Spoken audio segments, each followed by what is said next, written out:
नमस्कार। स्वागत है आप सभी का आपके अपने परिवार साइन एजुकेशन में। तो हमने एसएससी जीडी को लेकर एक नई सीरीज स्टार्ट की थी जीके और जीएस के बारे में। उसी में आज हमारी नेक्स्ट क्लास रहने वाली है और क्लास की जो पीडीएफ फाइल है वो आपको टेलीग्राम चैनल पर मिल जाएगी, जिसकी लिंक वीडियो के डिस्क्रिप्शन बॉक्स में दे दी जाएगी। तो स्टार्ट करते बिना कोई टाइम वेस्ट किया आज का हमारा पहला क्वेश्चन। तो देखिए, पहला क्वेश्चन है, निम्नलिखित में से कौन सा वनों की कटाई का परिणाम नहीं है। क्या पूछा है? वनों की कटाई का परिणाम नहीं है। प्रकृति के संतुलन में गड़बड़ी, वनों की कटाई से क्या क्या परिणाम होता है या नहीं होता है पूछा। देखो, प्रकृति के समग्र संतुलन में गड़बड़ी हो जाएगी वनों की कटाई से। पृथ्वी पर प्रदूषण के स्तर में वृद्धि, भूजल के स्तर में कमी होना, यह भी होगा। वायुमंडल में ऑक्सीजन के स्तर में वृद्धि, ये देखो वायुमंडल में ऑक्सीजन के स्तर में वृद्धि नहीं होगी। यदि हम वनों की कटाई करेंगे तो स्तर में कमी हो जाएगी। क्या हो जाएगी? कमी हो जाएगी। तो ऑप्शन डी हमारा बिल्कुल करेक्ट हो जाएगा, क्योंकि जैसे जैसे हम पर्यावरण में वनों की कटाई करेंगे तो ऑक्सीजन के स्तर में कमी हो जाएगी, न कि वृद्धि होगी। तो ऑप्शन डी हमारा बिल्कुल करेक्ट हो जाएगा।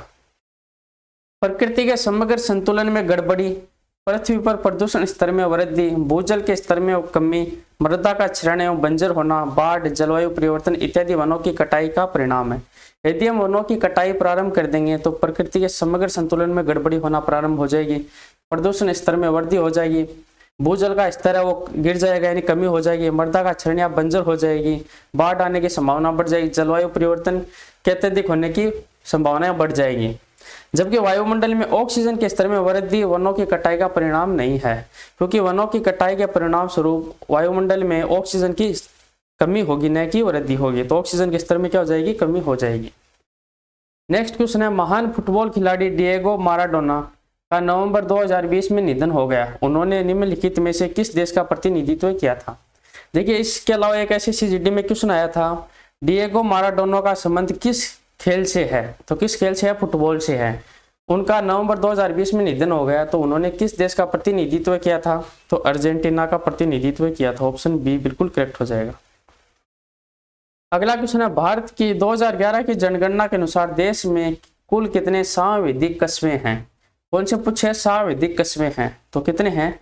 40, 41, ऐसे याद रखना। सांविधिक कस्बे कितने हैं? 40 और 41, 40, 41। तो ऑप्शन ए बिल्कुल करेक्ट हो जाएगा। देखिए अगला क्वेश्चन, निम्नलिखित में से किस राज्य में अबोर पहाड़ियां स्थित हैं? वेरी वेरी इंपॉर्टेंट लगा लेना। कौन सी पहाड़ियां पूछे? अबोर पहाड़ियां पूछे। और इन पहाड़ियों का नाम एक जनजाति है, अबोर जनजाति के नाम पर पड़ा था। कौन सी जनजाति के नाम पर पड़ा था? अबोर जनजाति के नाम पर पड़ा था। तो कहां पर है? अरुणाचल प्रदेश में स्थित है। ऑप्शन बी बिल्कुल करेक्ट हो जाएगा। अबोर पहाड़ियां भारत और चीन की सीमा के निकट अरुणाचल प्रदेश में स्थित हैं। यह पहाड़ियां मिसमी हिल्स, मिरी हिल्स एवं दिबांग नदियां जैसी महत्वपूर्ण भू आकृतियों विज्ञान विशेषताओं के निकट स्थित हैं।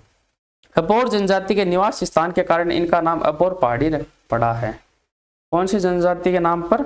अबोर जनजाति के नाम पर। किस राज्य में स्थित है? तो अरुणाचल प्रदेश में स्थित है। अगला क्वेश्चन है, बॉम्बे में पहली सूती कपड़ा मिल की स्थापना किस वर्ष में हुई थी? तो कब हुई थी? 1854 में हुई थी। बॉम्बे में पहली सूती जो सफल मिल थी, और 2 वर्ष बाद 1856 में उत्पादन शुरू हुआ था। उत्पादन शुरू हुआ था। तो ऑप्शन बी बिल्कुल करेक्ट हो जाएगा, 1854। सर्वप्रथम सफल आधुनिक सूती कपड़ा मिल 1854 ईस्वी में बंबई में कवासजी डाबर द्वारा खोला गया था। किसके द्वारा? कवासजी डाबर द्वारा खोला गया था, जिसमें 1856 ईस्वी से उत्पादन प्रारंभ हुआ। सूती वस्त्र की पहली मिल स्थापना 1818 ईस्वी में कोलकाता के समीप फोर्ट ग्लास्टर में की गई थी, किंतु वह असफल रही थी। यदि प्रथम सूती मिल पूछे जो असफल थी तो वो थी 1818 में कोलकाता में। जो सफल मिल थी वो 1854 में स्थापना की गई थी मुंबई में कवासजी डाबर द्वारा, और 1856 में उसने उत्पादन प्रारंभ किया था। अगला क्वेश्चन है, संविधान संशोधन अधिनियम 52वां संशोधन अधिनियम 1985 द्वारा जोड़ी गई भारतीय संविधान की अनुसूची दल बदल के आधार पर किसी व्यक्ति की संसद से किसी भी सदन या राज्य की विधानसभा या विधान परिषद के सदस्य होने से अयोग्यता संबंधित है। तो देखिए, दल बदल संबंधित किससे पूछा है? दल बदल संबंधित पूछा है। तो कौन सी हो जाएगी? 10वीं अनुसूची हो जाएगी। 10वीं, ऐसे याद रखना, 10वीं द और द से दल, द से दल और द से 10वीं। तो इसमें आंसर क्या हो जाएगा? 10वीं अनुसूची। ऑप्शन बी बिल्कुल करेक्ट हो जाएगा। 10वीं अनुसूची किससे संबंधित है? दल बदल से संबंधित है। 52वां संशोधन अधिनियम 1985 द्वारा राजनीतिक दल बदल पर अंकुश लगाने का लक्ष्य रखा गया है। इसके अंतर्गत संसद या विधानमंडलों के उन सदस्यों को अयोग्य घोषित कर दिया जाएगा जो दल को छोड़ते हैं, अर्थात जिसके आधार पर उन्होंने चुनाव लड़ा था, जिस पार्टी के चुनाव चिन्ह पर उन्होंने चुनाव लड़ा था। पर यदि किसी दल की संसदीय पार्टी के 1/3 सदस्य अलग दल बनाना चाहते हैं, उन पर अयोग्यता लागू नहीं होगी। यदि एक सदस्य दल छोड़ता है तो उसे अयोग्य करार दिया जाएगा, जबकि 1/3 सदस्य अलग होकर अपना अलग दल बनाते हैं तो उन पर अयोग्यता लागू नहीं होगी। दल बदल विरोधी इन प्रावधानों को संविधान की 10वीं अनुसूची के अंतर्गत रखा गया है। कौन सी अनुसूची संबंधित है दल बदल से? तो 10वीं अनुसूची संबंधित है। अगला क्वेश्चन है, केंद्रीय प्रदूषण नियंत्रण बोर्ड CPCB का गठन खालिस्तान के तहत किया गया था। किसके तहत किया गया था? जल प्रदूषण निवारण एवं नियंत्रण अधिनियम 1974 के तहत किया गया था। ऑप्शन बी बिल्कुल करेक्ट हो जाएगा। केंद्रीय प्रदूषण नियंत्रण बोर्ड CPCB पर्यावरण, वानिकी, जलवायु परिवर्तन मंत्रालय के विधान एक तहत एक नियामक संस्था है। इसे 1974 के जल प्रदूषण निवारण और नियंत्रण अधिनियम के तहत स्थापित किया गया था। इसे बाद में वायु प्रदूषण के रोकथाम और नियंत्रण अधिनियम 1981 के तहत कार्य एवं शक्तियां सौंपे गए थे। तो कब बनाया था? 1974 में। अगला क्वेश्चन है, निम्नलिखित में से कौन एक भारतीय बैडमिंटन खिलाड़ी है? कौन एक भारतीय बैडमिंटन खिलाड़ी है? तो B Sai Praneeth. Option D बिल्कुल करेक्ट हो जाएगा। क्वेश्चन ऐसे भी आ सकता है, बी साई प्रणीत का संबंध निम्नलिखित में से किस खेल से है? तो कौन सा हो जाएगा? बैडमिंटन से हो जाएगा। बी साई प्रणीत एक भारतीय बैडमिंटन खिलाड़ी हैं। इन्होंने वर्ष 2019 में BWF विश्व चैंपियनशिप में कांस्य पदक जीता था और 2019 में उन्हें अर्जुन पुरस्कार से सम्मानित किया गया था। कौन से पुरस्कार से? अर्जुन पुरस्कार से 2019 में सम्मानित किया गया था। इंपीरियल बैंक ऑफ इंडिया की स्थापना कब हुई थी? कौन सी बैंक पूछे? इंपीरियल बैंक ऑफ इंडिया की स्थापना कब हुई थी? तो कब हुई थी? 1921 में हुई थी। ऑप्शन डी बिल्कुल करेक्ट हो जाएगा। इंपीरियल बैंक ऑफ इंडिया की स्थापना 1921 में हुई थी। इसे प्रेसिडेंसी बैंक के नाम से जानते हैं। कौन सी बैंक के नाम से? 1921 में जब स्थापना हुई तो उसे प्रेसिडेंसी बैंक के नाम से जानते हैं, जिसमें bank of Hindustan, bank of Bengal, bank of Mumbai और बैंक ऑफ मद्रास शामिल थे।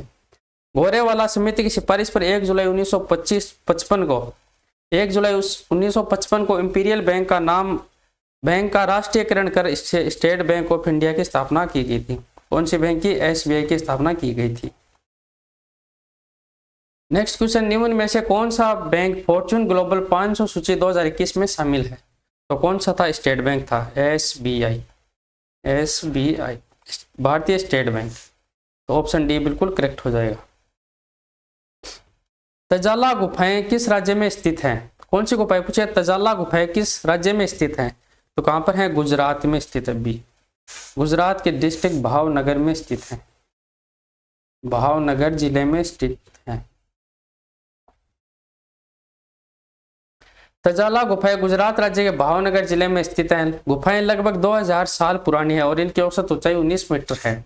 तजाला गुफाएं 30 गुफाओं का एक संयोजन है। चट्टानों को जैन एवं बौद्ध संस्कृति के अनुसार तराशा गया है। इसके अनुसार जैन एवं बौद्ध संस्कृति के अनुसार तराशा गया है। ये इंपॉर्टेंट याद है। नेक्स्ट क्वेश्चन है, मीर जाफर को वर्ष में पुनः बंगाल के नवाब के रूप में प्रतिष्ठित किया गया था। जो मीर जाफर थे उन्हें बंगाल का पुनः नियुक्त कब किया गया था? तो बताइए क्या होगा? 1764 के अंदर किया गया था। 1764। ऑप्शन बी बिल्कुल करेक्ट हो जाएगा। बंगाल के नवाब सिराजुद्दौला के सेनापति मीर जाफर 1957 से 60 तक बंगाल के नवाब बने थे। पहले कब बने थे मीर जाफर? 1957 से 60 तक बने थे। मीर जाफर को अंग्रेजों ने 1760 में हटाकर उसके दामाद मीर कासिम को बंगाल का नवाब नियुक्त कर दिया था। 1764 में फिर मीर जाफर को पुनः बंगाल के नवाब के रूप में प्रतिष्ठित किया गया था। 1764 में बक्सर के युद्ध के समय मीर कासिम बंगाल के गवर्नर थे। बक्सर के युद्ध के समय कौन थे बंगाल के गवर्नर या नवाब? कौन थे? तो मीर कासिम थे। युद्ध के पश्चात मीर जाफर बंगाल के नवाब बन गए और अपनी सेना के रख रखाव के लिए मिदनापुर, बर्दवान और चटगांव अंग्रेजों को सौंप दिए थे। अगला क्वेश्चन है 11 जुलाई को प्रत्येक वर्ष के रूप में मनाया जाता है। तो 11 जुलाई को क्या मनाया जाता है? विश्व जनसंख्या दिवस मनाया जाता है। इसको ऐसे याद रखना, एक एक करके जनसंख्या बढ़ती है, एक एक करके जनसंख्या बढ़ती है। तो 11 जुलाई को कौन सा दिवस आता है? विश्व जनसंख्या दिवस आता है। 11 जुलाई को प्रतिवर्ष विश्व जनसंख्या दिवस के रूप में मनाया जाता है। इसे मनाने का मुख्य उद्देश्य वर्तमान में बढ़ती आबादी के कारण होने वाले दुष्प्रभावों और इससे जुड़े सभी मुद्दों की ओर लोगों का ध्यान आकर्षित कर उन्हें जागरूक करना है। अगला क्वेश्चन है शरीयतुल्लाह खान अंग्रेजों के खिलाफ किसका हिस्सा थे? वहाबी आंदोलन, सन्यासी आंदोलन, फराजी आंदोलन और फकीर आंदोलन, किस आंदोलन का हिस्सा थे? कौन पूछा? शरीयतुल्लाह खान अंग्रेजों के विरुद्ध किस आंदोलन का हिस्सा थे? तो फराजी आंदोलन का हिस्सा थे। ऑप्शन सी बिल्कुल करेक्ट हो जाएगा। शरीयतुल्लाह खान अंग्रेजों के खिलाफ फराजी आंदोलन का हिस्सा थे। यह आंदोलन 1819 में शरीयतुल्लाह के नेतृत्व में शुरू हुआ था। कब हुआ था? 1819 में शुरू हुआ था। इस आंदोलन ने बंगाल के मुसलमानों और गैर इस्लामी प्रथाओं को छोड़ने और मुसलमानों के रूप में अपने कर्तव्य का पालन करने के लिए प्रेरित करना था। ढाका, फरीदपुर, बरिशाल, यमन, सिंह एवं कोमिना जिलों में इस आंदोलन का व्यापक रूप से स्वागत किया गया था। अगला क्वेश्चन है पीने के लिए शुद्ध और उपयुक्त जल को खालिस्तान के रूप में जाना जाता है। तो किस रूप में जाना जाता है? पेयजल के रूप में जाना जाता है। जिस पानी को हम पी सकते हैं, उपयोग ले सकते हैं, शुद्ध जल होता है, उसे हम किस रूप में जानते हैं? पेयजल के रूप में जानते हैं। पीने के लिए शुद्ध और उपयुक्त जल को पेयजल जल के रूप में जाना जाता है। पेयजल समुचित रूप से उच्च गुणवत्ता वाला पानी होता है जिसे तत्काल या दीर्घकालिक नुकसान के न्यूनतम खतरे के साथ सेवन किया जा सकता है। जिससे तत्काल या दीर्घकालिक कोई नुकसान की संभावना न हो उसे हम पीने के लिए काम में लेते हैं और उसे क्या बोलते हैं? पेयजल बोलते हैं। पेयजल बोलते हैं, शुद्ध जल बोलते हैं, शुद्ध जल। अगला क्वेश्चन देखिए, निम्नलिखित में से कौन सा कथन सत्य है? इसमें क्या पूछा है? कौन सा कथन सत्य है? देखिए, अम्ल लाल लिटमस के रंग को बदलकर नीला कर देता है, ये इसमें सत्य नहीं है, असत्य है। अम्ल स्वाद में नमकीन होते हैं, नहीं। क्षार नीले लिटमस के रंग को बदलकर लाल कर देते हैं, नहीं। क्षार स्वाद में कड़वे होते हैं, हाँ ये बिल्कुल करेक्ट है, क्षार स्वाद में कड़वे होते हैं। ऑप्शन डी बिल्कुल करेक्ट हो जाएगा। देखिए, इसमें दो ट्रिक होती है, एक होती है ए बी आर और दूसरी क्या होती है? BRB। देखिए, ए से हो जाएगा एसिड, ACID एसिड। आगे देखिए, ए से एसिड हो जाएगा, बी से क्या हो जाएगा? ब्लू, बी से हो जाएगा ब्लू और आर से क्या हो जाएगा? रेड हो जाएगा। तो देखिए, अम्ल है जो नीले को लाल में परिवर्तित कर देता है, ऐसे याद रखना। फिर बी से हो जाएगा बेस यानी क्षार, क्षार क्या करता है? आर से हो जाएगा रेड, बी से हो जाएगा ब्लू। तो क्षार क्या करता है? रेड को ब्लू लिटमस पत्र में चेंज कर देता है, ऐसे याद रखना, ABR और BRB। देखिए आगे नेक्स्ट, क्षार स्वाद में कड़वे होते हैं। क्षार के अन्य गुण निम्न, देखिए यह लाल लिटमस पत्र को नीला कर देता है, देखिए BSR। बेस है जो BRB बेस है जो यानी क्षार रेड यानी लाल को ब्लू यानी नीला कर देता है, इसे याद रखना BRB। यह लाल लिटमस पत्र को नीला कर देता है। क्षार जल में घुलकर आयन प्रदान करता है। प्रबल क्षार विद्युत का सुचालक होता है, इंपॉर्टेंट याद रखना, प्रबल क्षार विद्युत का क्या होता है? तो सुचालक होता है। यह अम्ल से विक्रिया करके जल तथा लवण का निर्माण करता है। अगला क्वेश्चन है, गणेश चतुर्थी का धार्मिक त्योहार विशेष रूप से निम्नलिखित में से किस राज्य से संबंधित है? गणेश चतुर्थी का त्योहार किस राज्य से संबंधित है? तो महाराष्ट्र से संबंधित है। ऑप्शन ए बिल्कुल करेक्ट हो जाएगा। अगला क्वेश्चन है, निम्नलिखित में से कौन इब्राहिम लोदी को पराजित करने के बाद पहला मुगल सम्राट बना था? किसको हराकर? इब्राहिम लोदी को हराकर। कौन से युद्ध में? पानीपत का प्रथम युद्ध। पानीपत का प्रथम युद्ध की बात चल रही है, कब हुआ था? 21 अप्रैल 1526 को हुआ था। किसके विरुद्ध था? बाबर के विरुद्ध था और बाबर ने इब्राहिम लोदी को हरा दिया था, पहला मुगल सम्राट बन गया था। तो ऑप्शन सी बिल्कुल करेक्ट हो जाएगा, बाबर। बाबर 1526 से 1530 ये बाबर का शासनकाल है। इब्राहिम लोदी को पराजित करने के बाद पहला मुगल सम्राट बना था। 21 अप्रैल 1526 को इब्राहिम लोदी और बाबर के मध्य पानीपत का प्रथम युद्ध हुआ था, जिसमें बाबर विजय हुआ। पानीपत कहाँ पर है? हरियाणा में है, हरियाणा।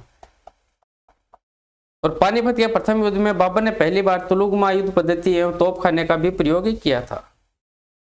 अगला क्वेश्चन है, तवेसा मलिक एक भारतीय खिलाड़ी हैं, किस खेल से संबंधित है? तवेशा मलिक। तो किस खेल से संबंधित है? गोल्फ से संबंधित है। ऑप्शन बी बिल्कुल करेक्ट हो जाएगा।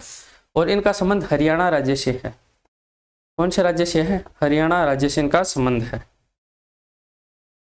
अगला क्वेश्चन है, निम्न में से कौन सी अधातु बहुपरमाणुविक पॉलीएटॉमिक है?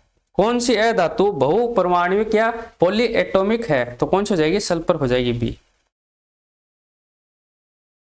देखिए, सल्फर एक रासायनिक तत्व है जिसका प्रतीक S है और परमाणु संख्या कितनी है? 16 है। यह प्रचुर मात्रा में बहु संयोजक और अधातु है। सामान्य परिस्थितियों में सल्फर परमाणु एक रासायनिक सूत्र है। यह S8 के साथ एक चक्रीय अष्टपरमाणुविक अणु बनाते हैं।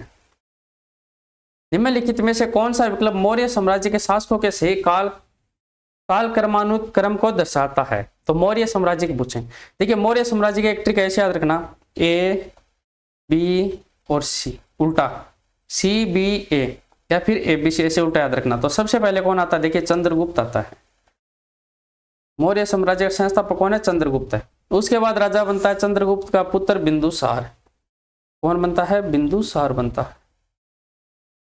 बी से बिंदुसार और ए से कौन हो जाएगा? अशोक हो जाएगा, जो बिंदुसार का पुत्र था। तो सबसे पहले कौन आता? चंद्रगुप्त आता, फिर बिंदुसार आता, फिर अशोक आता, और अंतिम राजा था वो था ब्रह्मदत्त।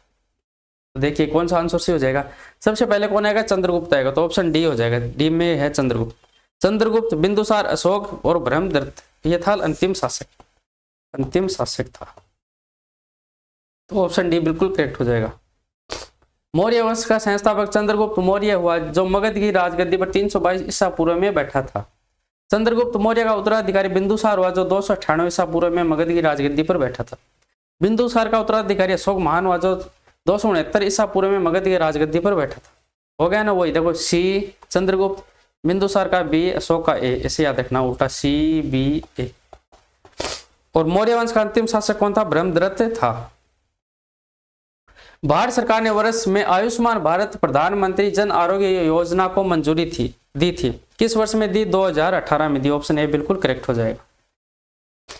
भारत सरकार ने वर्ष 2018 में आयुष्मान भारत प्रधानमंत्री जन आरोग्य योजना को मंजूरी दी थी। इस योजना का उद्देश्य आर्थिक रूप से कमजोर लोगों, BPL धारक को स्वास्थ्य बीमा मुहैया कराना था। यह योजना सितंबर 2018 को रांची के झारखंड से शुरू हुई थी। कहां से शुरू हुई थी? रांची झारखंड से शुरू हुई थी। अगला क्वेश्चन है, courts of India post to present नामक पुस्तक के लेखक कौन है? कौन सी पुस्तक है? Courts of India past to present नामक पुस्तक के लेखक हैं। वेरी वेरी इंपॉर्टेंट लगा लेना। तो कौन है? रंजन गोगोई है। और रंजन गोगोई मुख्य न्यायाधीश भी रह चुके हैं।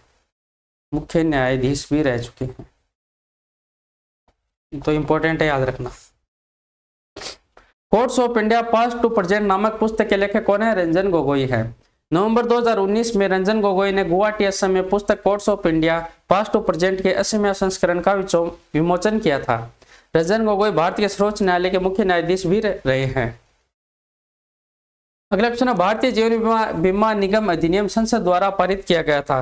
भारतीय जीवन बीमा निगम संसद द्वारा कब पारित किया गया था? 1956 में किया गया था। ऑप्शन ए बिल्कुल करेक्ट हो जाएगा।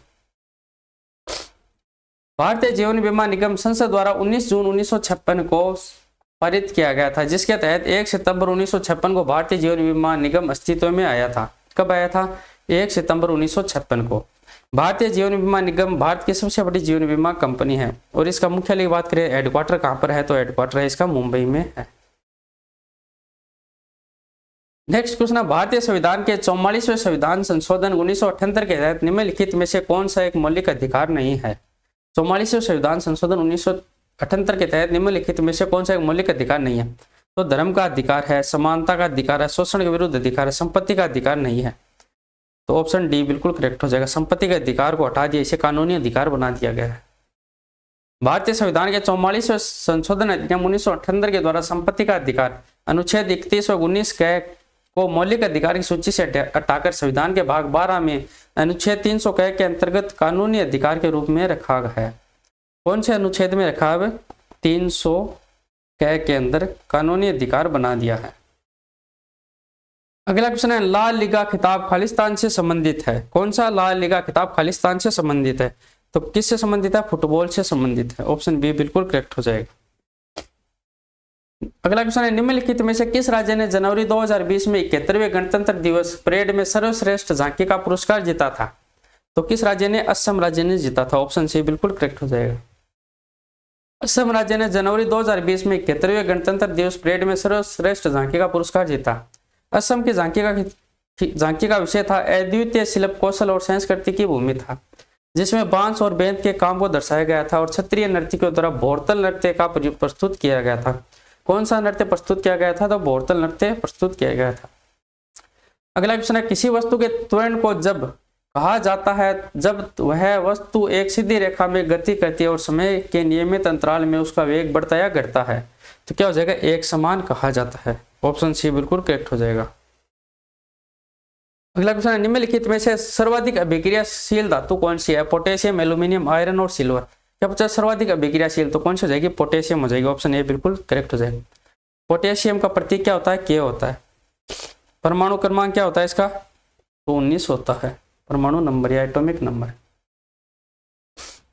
होजियनकल जलप्रपात किस राज्य में स्थित है? कौन सा पूछा है? होजियनकल जलप्रपात किस राज्य में स्थित है? तो किस राज्य में है? तमिलनाडु में स्थित है। ऑप्शन ए बिल्कुल करेक्ट हो जाएगा। होजियनकल जलप्रपात तमिलनाडु राज्य के धर्मपुरी जिले में कावेरी नदी पर स्थित है। कौन सी नदी पर है? कावेरी नदी पर स्थित है। राज्य की बात करें तो तमिलनाडु राज्य में है।